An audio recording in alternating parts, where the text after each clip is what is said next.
Entonces, vamos a defender ya mi posición y también voy a contraargumentar un poco los argumentos que se suelen emplear para atacar el dualismo o por lo menos las concepciones no emergentistas. Para mí, como digo, lo que existe son 4 tipos de sustancias, ¿no?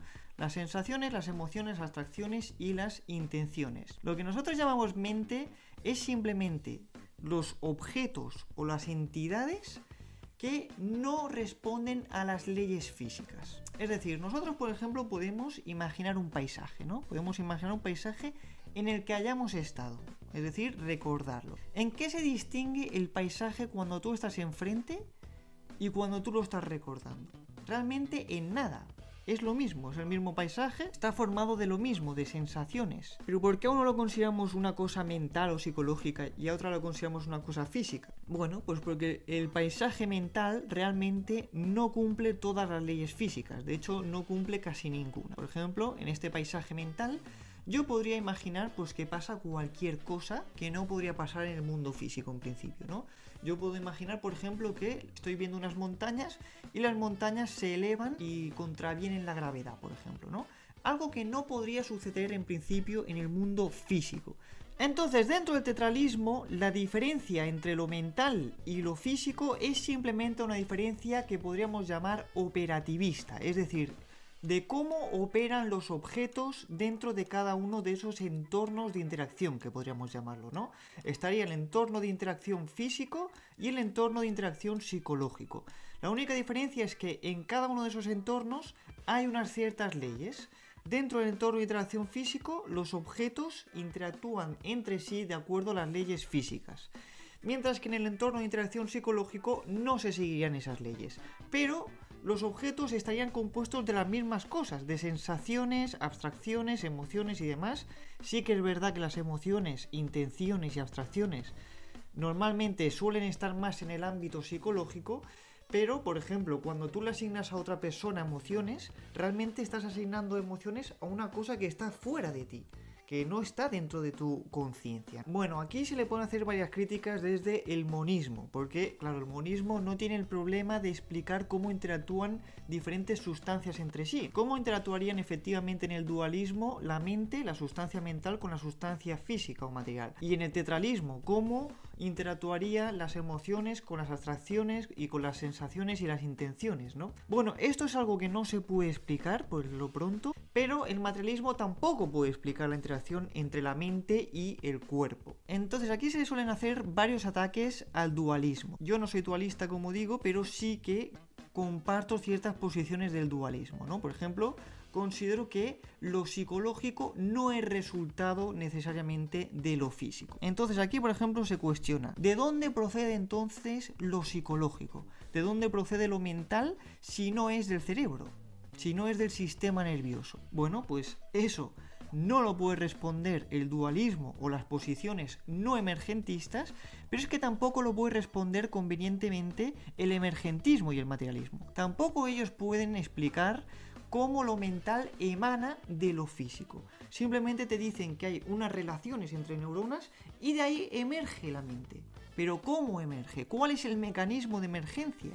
¿Cómo una cosa es resultado de la otra? Eso no se explica en ningún momento, no lo explica la neurología actual contemporánea, no se explica de ninguna manera cómo un nivel da lugar al siguiente. De hecho, el materialismo no puede explicar ni siquiera el origen de la materia. Es decir, la hipótesis del Big Bang tampoco es una cosa confirmada al 100% y, de hecho, hay teorías que dicen que ya existía la materia antes del Big Bang. Y tampoco se explica cómo surgió la materia, tampoco lo explica ni siquiera la física cuál es el origen real de la materia. Entonces, es verdad que eso es un misterio para el dualismo, cuál es el origen de la mente, pero es que es un misterio para cualquier ser humano, para cualquier teoría. Luego otra cosa que preguntan o que cuestionan los emergentistas o los materialistas en general es cómo interactúa lo mental con lo físico, ¿no? Si son dos sustancias distintas, ¿cómo pueden interactuar entre sí? Una pregunta pues muy buena. Esto nuevamente no se puede explicar a través del dualismo ni del tetralismo que yo sostengo, pero es que tampoco nuevamente lo puede explicar el monismo o el materialismo en general. ¿De qué manera el nivel, por ejemplo, 3 en Gustavo Bueno, interactúa con el 2. ¿Cuáles son los puntos de anclaje? ¿Cuáles son las formas de relacionarse entre una cosa y la otra? ¿Cuáles son las leyes de su asociación, por ejemplo? Esto tampoco se explica dentro del materialismo. Nuevamente, esto se critica al dualismo, pero es que es algo que tampoco responde el materialismo. Otra cosa que suelen atacar los materialistas es que efectivamente la mente influye en el cuerpo y el cuerpo influye en la mente. Si tú, por ejemplo, tomas drogas, por ejemplo, pues evidentemente tu mente se va a ver afectada. Y al revés, lo que tú pienses va a afectar a tu mente y a tu cuerpo, ¿no? De ahí, pues las enfermedades psicosomáticas, por ejemplo, ¿no? Enfermedades que proceden de un estado emocional negativo. Esto no es ningún problema para el dualismo o para el tetralismo. Simplemente, pues sí, una cosa influye a la otra y esta influye a la otra a su vez. No hay ningún problema, simplemente hay una mutua influencia entre todas las sustancias que nuevamente no se puede explicar, pero tampoco lo explica el materialismo. El materialismo no explica cómo puede interactuar un nivel de emergencia superior a otro. Otra cosa ya para finalizar es que debemos distinguir entre lo que podemos llamar causalidad ontológica de causalidad fáctica. La causalidad fáctica sería como la concebimos normalmente, es decir, pues que un fenómeno solo se puede dar si se da otro antes que ese. Pues diríamos que un fenómeno A está causando a un fenómeno B, porque si no se hubiese dado este A, no se podría haber dado este B. Por ejemplo, chuto una pelota. Pues esa pelota no se podría haber movido si yo no le aplico esa fuerza. Eso sería la causalidad fáctica, ¿no? De los hechos. Y luego lo que yo llamo la causalidad ontológica. ¿En qué consiste? Pues en que la existencia de ciertos fenómenos o entes depende de la existencia de otros. Es distinto aquí, porque ya estamos hablando de la existencia, no de fenómenos o sucesos simplemente. En el ejemplo anterior de la pelota que yo chuto, la pelota existe, aunque yo no la chute. Pero otra cosa es la causalidad ontológica, que ya dice, hay fenómenos que no pueden existir si no existen otros. Eso es otro tipo de causalidad, ¿no? Que es la que defiende el emergentismo, una causalidad ontológica.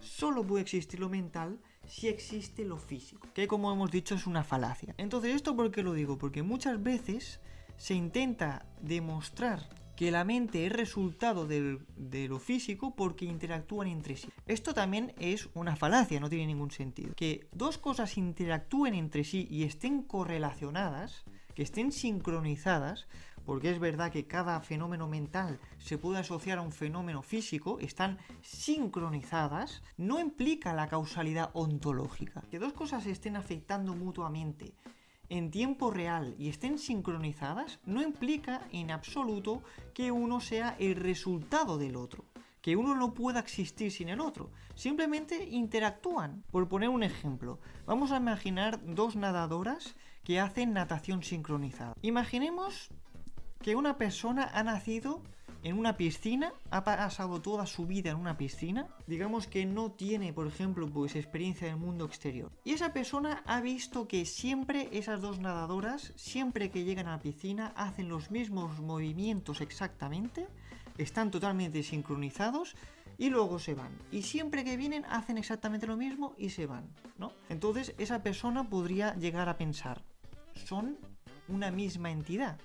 O son la misma entidad o están conectadas de una manera necesaria, es decir, solo pueden comportarse simultáneamente, solo pueden comportarse sincronizadamente. Sería una relación necesaria, como se llama en lógica, ¿no? Eso lo podría pensar un espectador, pero no implica eso en absoluto. Que dos cosas estén sincronizadas no implica que una dependa de la otra, o que la existencia de una dependa de la otra.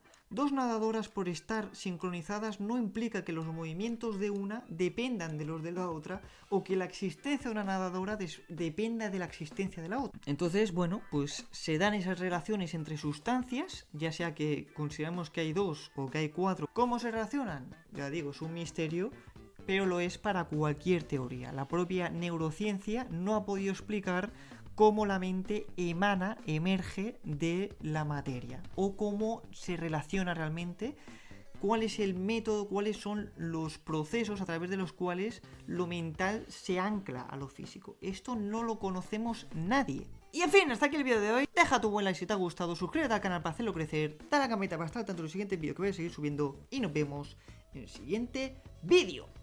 Me place anunciar también que estoy ofreciendo sesiones de coaching.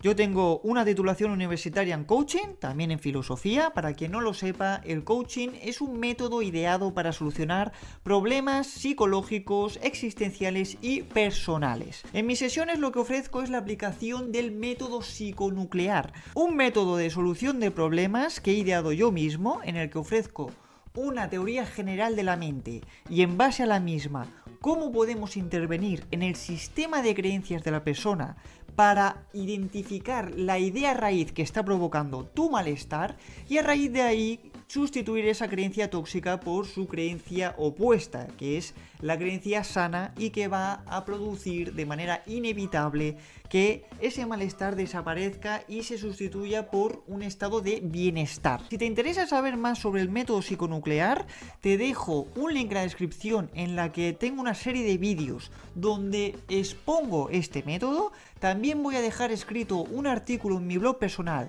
en el que explico en qué consiste y también cómo estructuro la sesión, cómo estructuro la serie de sesiones de coaching. Así que ya sabes, si estás interesado o interesada, solo tienes que contactarme en el número de teléfono que dejo abajo y lo hablamos tranquilamente. Un fuerte abrazo.